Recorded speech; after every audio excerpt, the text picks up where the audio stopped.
Le désert, au matin, ne ressemble pas à une mer. Il ressemble à un vieux tissu qu'on secoue, une poussière fine, obstinée, qui se glisse partout. Herdias avance au pas, la capuche tirée bas, la bouche sèche malgré la gourde. Son cheval aussi est fatigué.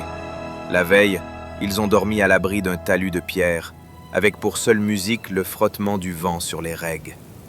Quand Mirage apparaît, ce n'est pas une vision de conte. C'est une ville serrée sur elle-même comme un poing. Un mur bas, du crépi ocre, des portes en bois rongées par le sel et la chaleur. Un pont de pierre, trop ancien pour ce qu'il porte encore. À l'entrée, des silhouettes le regardent passer, sans curiosité. Ici, on ne gaspille pas les regards. On les garde pour les choses dangereuses. Il descend de cheval près du puits public.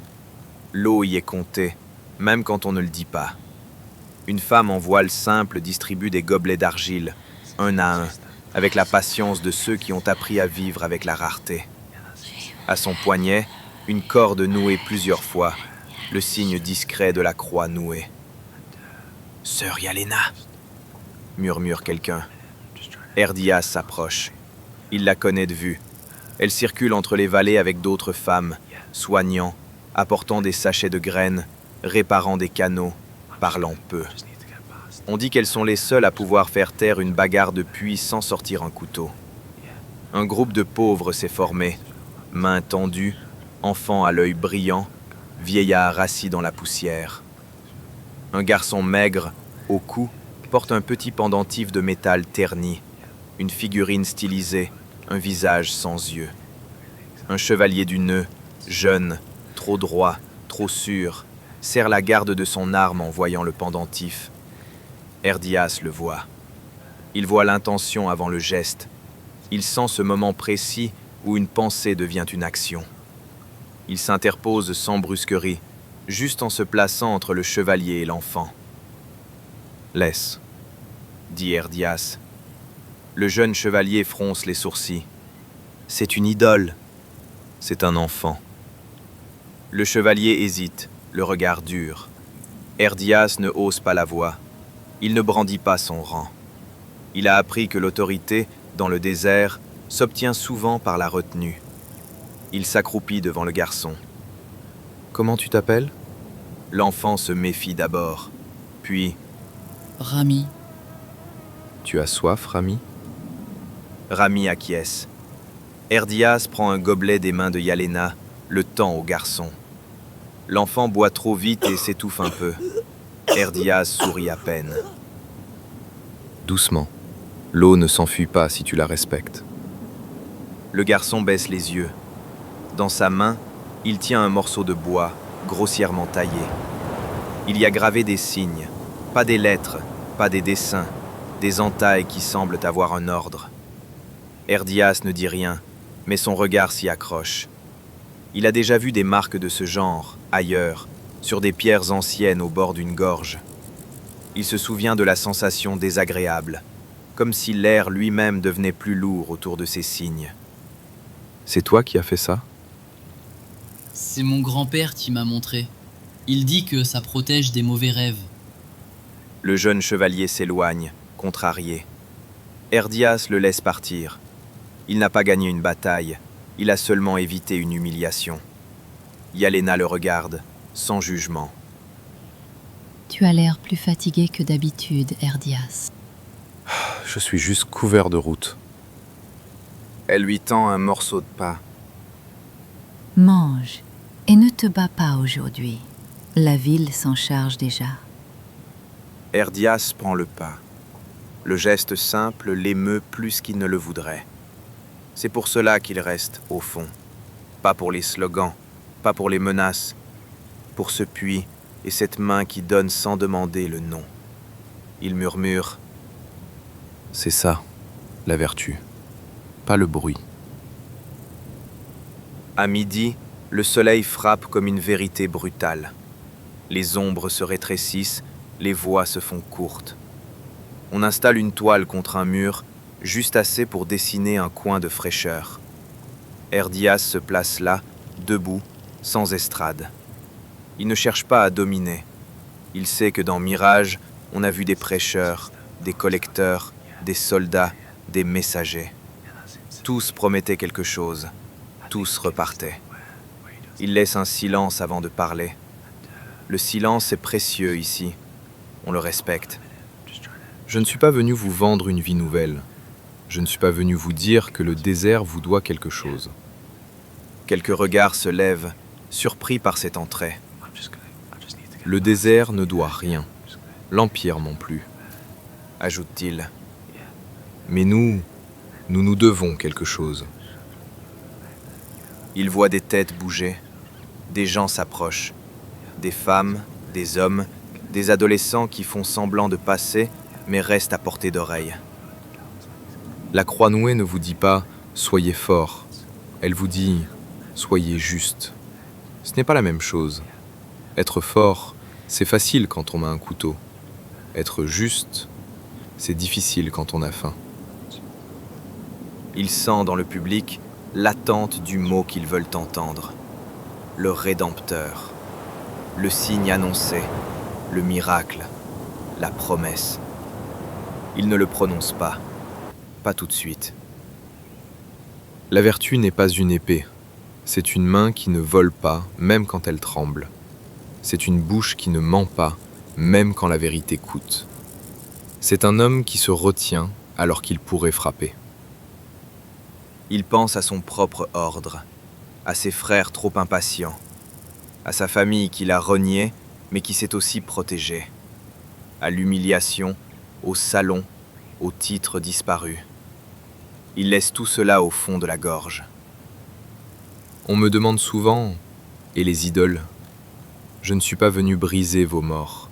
Je suis venu vous rappeler que vous n'êtes pas des bêtes, même quand on vous traite comme tel. Un murmure, une tension. Derrière, un vieil homme s'avance, lentement. Il porte une amulette de cuivre, un visage stylisé. Les gens le laissent passer. Il a l'air d'un ancien, d'un arbitre de conflit. « Tu parles bien, chevalier, dit-il. et tes sœurs donnent de l'eau. Je ne crache pas sur ça. Mais quand vos hommes brisent nos idoles, ils brisent aussi nos morts. Ils brisent les noms que nous déposons dans la pierre. Ils brisent les promesses que nous faisons aux enfants. » Herdias garde le silence un instant. Puis, Je comprends. ce mot, simple, déclenche des réactions. Certains croyants froncent les sourcils. Ils voulaient un refus, une condamnation. Herdias reprend. Comprendre ne veut pas dire approuver. Mais si vous voulez que je vous parle de vertu, je dois commencer par écouter. Le vieil homme le fixe, comme pour mesurer si ce n'est qu'une phrase. Alors écoute ceci. Le désert n'a pas de dogme. Il a de la soif. Et la soif rend les hommes prêts à n'importe quelle promesse. Herdias sent la phrase le frapper juste. Il pense, malgré lui, au Rédempteur annoncé. À cette tentation, croire qu'un signe viendra tout résoudre. Il murmure, presque pour lui. Une promesse peut être une corde ou un nœud. Le soir tombe vite dans le désert, comme un rideau. Les ruelles de Mirage s'emplissent de fumée de cuisine, d'odeurs de dattes, de chèvres, de poussière refroidie. On entend des rires d'enfants et, plus loin, des disputes d'hommes. Herdias marche, épuisé. Les prêches le vident plus que les combats. Il croit pouvoir rentrer, boire, dormir, mais il voit des torches. Un petit groupe de jeunes croyants, pas des chevaliers du nœud, pas encore, juste des hommes qui veulent prouver quelque chose, se tient devant une niche de pierre au coin d'un mur. Une idole discrète, un masque sculpté, presque effacé, entouré de rubans et de petits cailloux peints. L'un des jeunes lève une masse. « Non !» Ils se figent. Ils le reconnaissent.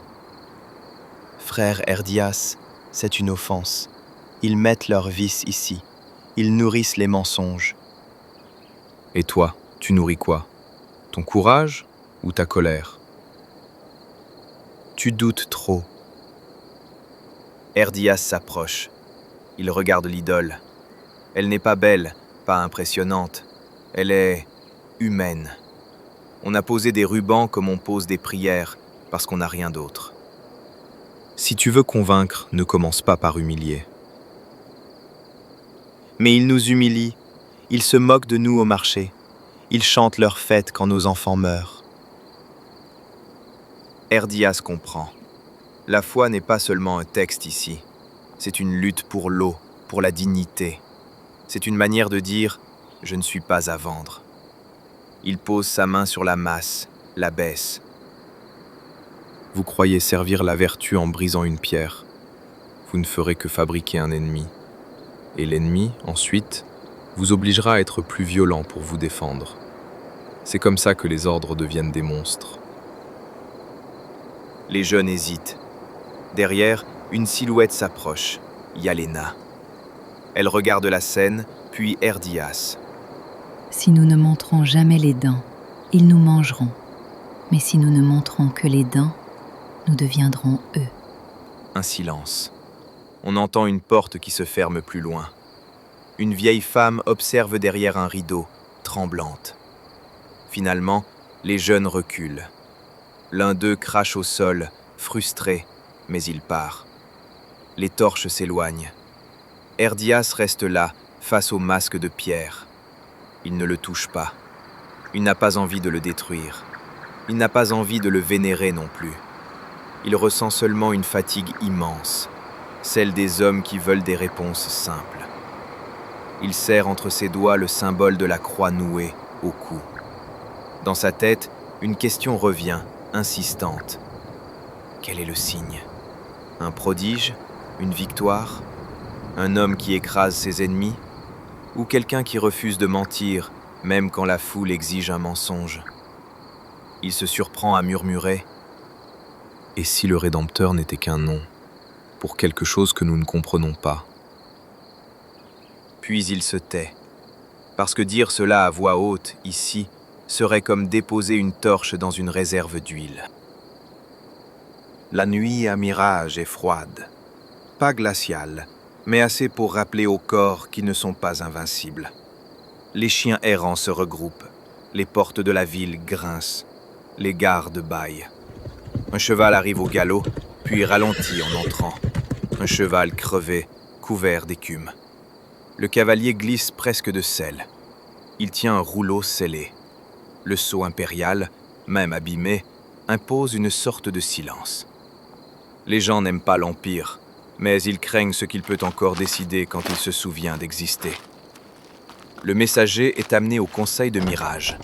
Une pièce basse, des lampes à huile, des hommes aux mains propres et aux yeux durs, quelques chefs de vallée, 2 marchands de sel. Les païens influents y ont aussi leur place, parce qu'ils tiennent les rites et les alliances. Erdias n'est pas invité. Il attend dans l'ombre, avec Yalena, parce qu'on ne peut pas prêcher la vertu et s'enfuir quand la politique arrive. La porte s'ouvre. Un notable sort, pâle, et souffle comme si l'air s'était raréfié.